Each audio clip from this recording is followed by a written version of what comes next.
Our house was on the street in front of dated. When my father's hand was cut off in the machine and he became disabled, he stayed at home, resulting in great distress as the only breadwinner was no longer able to earn. We faced poverty. We were 6 siblings, and our mother was a housewife. When hunger struck, she tried to find work for labor, but when she couldn't find any, she started bringing food from the shrine's communal kitchen to quench our hunger. One day, a man who was cleaning there saw my mother struggling and suggested she take up cleaning at the shrine. At that time, the cleaners received donations from visitors to the shrine, and by evening, she could earn enough to manage well. While my mother cleaned, I played with the other children who came to the shrine, and we also received food from the communal kitchen. This was the golden time of my childhood. Had no sense that we were poor, or that there was no comfort in our home, or that we ate from the communal kitchen. Our happiness was limited to games. One day, during heavy rain, the roof of our house collapsed. My mother started crying while I laughed, thinking it was good that the dilapidated house had fallen. I had no idea that new houses do not just come easy. Nonetheless, a friend of my father provided us with a modest rental house nearby. It was a one-room place with a small courtyard, and a compassionate landlord had given us the roof over our heads. When I turned 12, my mother became worried about my marriage, but she knew that given our poverty, no one would come to propose. This made her sad, yet we had been living in the neighborhood for years, and the neighbors respected her because they were aware of my father's condition. One day, I went with my mother to the shrine, and I saw that police officers were on duty there. One police officer noticed me and liked me. This was where my life took a new turn. He inquired about my mother, and everyone praised her as an honorable woman who had come to work here out of necessity. At that moment, he refreshed his acquaintance in our neighborhood. A few days later, a woman from our neighborhood who was a friend of my mother came to our house with a marriage proposal from the police officer. She praised the constable, and my mother liked the proposal. After consulting with my father, she agreed. Although my father didn't find the match favorable, what can one do where fate has written its course? The policeman's name was Attic. His family visited us. They were well off while we were poor, and they didn't like our way of living. Atik's mother and sisters frowned, but their son's insistence forced them to accept our family. I was naive and beautiful, which also led to the boy's mother giving in to her son's wishes. When I got married and went to my in-laws, I was merely 15 or 16 years old. My husband worked in Lahore, while I stayed with my in-laws in the village. The environment at home was harsh. They were fussy about money, and they did not accept me wholeheartedly. Nobody spoke to me kindly. They found faults with my work and imposed restrictions on me.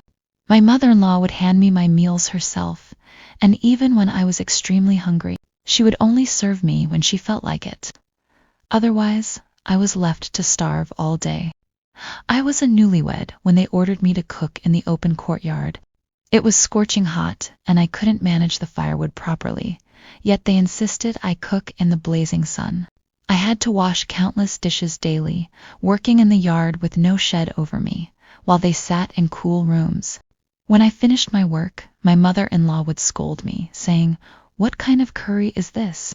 You haven't made the bread well." I had never done such work at my parents' home. It was an abrupt shift for me, and I was still getting accustomed to it and being treated this way. Gradually, I learned to do the work, yet the quarrels did not cease. Despite enduring all these injustices, I never complained. One day while working, hot ghee spilled on me. No one brought me medicine or ointment. I was in pain alone, with my hands severely burned. Fortunately, at that moment, a neighbor noticed my distress and immediately took me to the hospital and brought medicine. My mother-in-law silently observed all this, saying nothing about accompanying me, as if I weren't her daughter-in-law, simply because I was the daughter of a poor, disabled man. My husband would come home after 8 days and stay for one night, leaving all the expenses in his mother's hands, who provided nothing for us. In this unfortunate circumstance, by Allah's will, I became pregnant. I started feeling unwell, but nobody cared. I had to continue with household work in that condition. As the time for childbirth approached, my mother-in-law sent me to my mother's house. Allah blessed me with a beautiful son, but no one inquired about me. My husband came to see our son once every 2 months and left some money. When he came to take me back home, my mother quietly handed me over to my husband. My mother had borrowed money from neighbors for my delivery expenses, but my husband did nothing to help them. Atiq took pride in being a police sub-inspector, which led him to look down on my family. He was always angry, exerting pressure on my parents. He did not regard my parents with respect. I had no choice but to do as I was obliged. My parents were unable to bear the burden of my life and my child. 3 years passed, and I endured everyone's service. Then Allah blessed me with a daughter.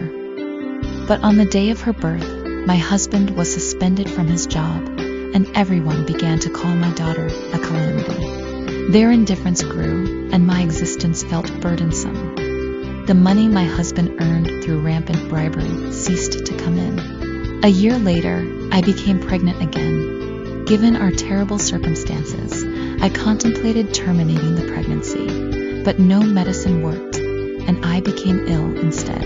A lady doctor advised me not to lose hope, and explained that this was not the right way because it displeases Allah. She told me that taking a life is a sin worse than murder. She lectured me extensively. I returned home feeling hopeless, but at the appointed time, I gave birth to another daughter. As the expenses of raising children grew, my mother-in-law sent me back to my parents' home, realizing that her own comforts were no longer manageable. Atiq was also troubled by not earning enough. He didn't cover the costs for my third delivery either. Everything fell upon my parents. I complained to my mother, asking why she had married me off into a family of prosperous people. If they were like us, at least they would have treated me with some respect and not humiliated me. I felt lonely in that home. My mother would respond that nobody can change fate. Your destiny brought you into this household, she would say. There was nothing I could do. When I had my fourth and last child at my in-laws' home, my husband and his family continued to treat me like an outsider. He returned to his job, but the money started flowing in again. Atiq watched the injustices silently. Still, I was now the mother of his children. I was living in a state of constant suffering, but thinking about my children made me cry. I wanted to pull them away from this environment. My husband's aunt lived with us. She was kind-hearted and sympathetic towards me.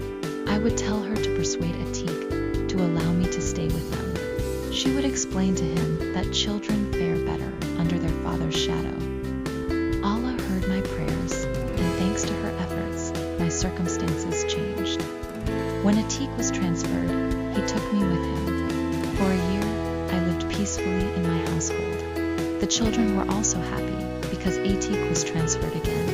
However, since there was no family quarter available there, we were once again thrown back into hell, where I had to suffer every moment, facing my mother-in-law's scolding, my sisters-in-law's disdain, and the endless service to the family. I considered trying to end my life many times, but my children kept me bound. Once again, Allah heard my cry for help. My husband finally got a family accommodation, so he took us with him. He began to spend more on us, and I firmly established my presence in the home. This raised concern for my mother-in-law, and she demanded that my husband take me back to her so she wouldn't have to work as hard in her old age. For the first time, my husband told his mother that he had enrolled the children in school, where the education was good, and she should hire a maid for help. Upon hearing this, my mother-in-law grew furious, while Atiq found comfort in having me around. His job involved him coming home from work, and he enjoyed having tea and occasionally inviting guests for dinner. I took care of all these tasks. Whenever Atiq's relatives came to visit, they would make strange remarks to my children, saying, "Your maternal grandmother and mother are beggars at the shrine. Your grandfather eats from the communal kitchen. You should go spend time with your grandmother, or your mother will make you beggars too." They would continuously try to poison my children's minds against me. In their naivety, my children would ask me troubling questions, leaving me distraught. I informed my husband about these remarks from his relatives, to which he replied that they were not lying, causing my heart to ache. Yet I would try to endure, thinking that someday the night of oppression would end and the sun of happiness would rise. Good actions yield good results, especially when parents act graciously towards their children, educate them, and raise them well. Eventually, my children grew up and became educated, which began to ease my burdens. Now when my husband would insult or berate me, my children would stop him, declaring, "Father, you will not hit our mother again. We won't allow it." The situation had changed. When my son completed his education, he was offered a job in the police department. He became self-sufficient, which strengthened my own position. He became not only a support for his father, but also a pillar for his mother and sisters. As conditions improved, I managed to arrange a wedding for my daughter Saba. I always hoped that, although I hadn't found my own peace, seeing my children happy would restore my lost joy, but it didn't happen that way. My daughter came to inherit a similar fate. Her husband was indifferent, and her in-laws were not kind. They tormented Saba just like my in-laws had done to me. Now, when Saba would come crying, Atik would express his sorrow, greatly impacted by her plight. She was the youngest child, and no father can bear the pain of a daughter. Atik would say that one day he would go and shoot those who torment his daughter, but he would advise Mena to be patient. Matters concerning daughters are very delicate. We need to keep their homes intact. Haste and anger can destroy a household. Thus, I would explain things to Saba and send her back home. The police are notorious for taking bribes and helping criminals instead of the oppressed. Indeed, not all police officers are bad. There are good ones among them as well. Our society, however, is quite corrupted. His salary was meager, but the income from bribes was substantial. That is why there was prosperity, and there was no shortage of anything in the house. One day, an incident occurred that left us all stunned. The daughter of a poor widow was married into a well-off family. This was a love marriage between the boy and the girl, but the boy's family, especially his mother and sisters, were not pleased with the union. The boy insisted on marrying the poor girl Kausar, but then they made her life miserable because she did not bring a dowry. One day, Kausar was taken to the hospital after being severely burned. Poor thing could not even give a proper statement and passed away in the hospital. This case was with Atik. The girl's family wanted to file an FIR, claiming that the in-laws had poured kerosene on her and set her on fire, while the in-laws insisted that she had burned herself while cooking. The boy's family was affluent. They had given a lot of money, so my husband supported them and did not file the FIR.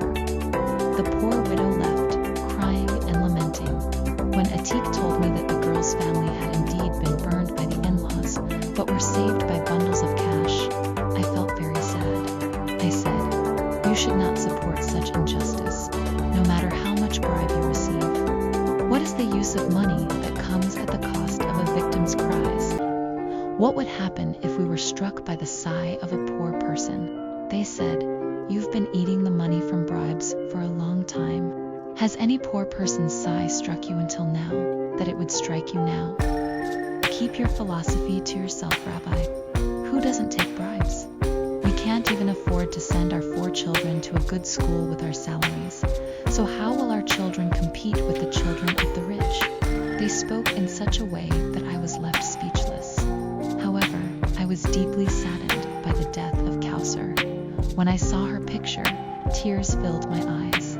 Her name was Gul Kausar, and she was truly as delicate as a flower. I wondered what her parents were thinking when they named her. I couldn't sleep for several days just thinking about her, unaware that a similar wound was about to strike my own heart. It was nearing afternoon when I finished cooking and tidying up the dishes, when suddenly there was a knock at the door. The knock was so forceful that it shook my heart.